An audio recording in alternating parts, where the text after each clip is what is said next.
તમારા યુરિનનો કલર ઘાટા પીળા રંગનો જો આવતો હોય અને લાંબા સમય સુધી જો આ સમસ્યા હોય તો તમારું શરીર અમુક સંકેતો બતાવે છે. આ સંકેતોને તમારે સમજવા જોઈએ.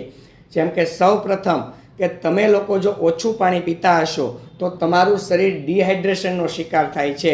પરિણામે પણ તમારા યુરિનનો કલર ઘાટા પીળા કલરનો આવી શકે છે.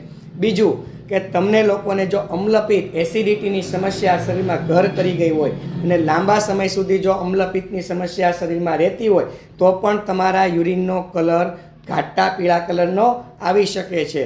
ત્રીજું કે તમને કોઈ પણ પ્રકારનું યુરિન ઇન્ફેક્શન હોય તો પણ તમારા યુરિનનો કલર ઘાટા પીળા કલરનો આવી શકે છે.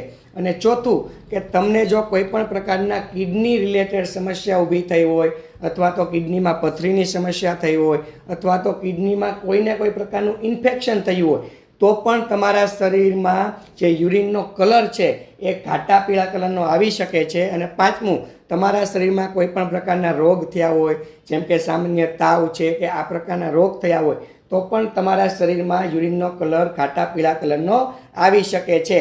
તો આ પ્રકારની સમસ્યા હોય તો સૌપ્રથમ એનું નિદાન કરાવી લેવું જોઈએ અને એ સમસ્યાને સોલ્વ કરી દેવાની. એટલે તમારા યુરિનનો કલર એ સફેદ કલરનો અથવા તો એકદમ આછા પીળા કલરનો નોર્મલ આવી જશે અને તમને તમારું જે શરીર જે સંકેતો બતાવી રહ્યું છે એ સમસ્યાઓમાંથી પણ તમને મુક્તિ મળી જશે અને આગળ જતાં કોઈ મોટા રોગો પણ થવાની શક્યતાઓ ઘટી જાય છે.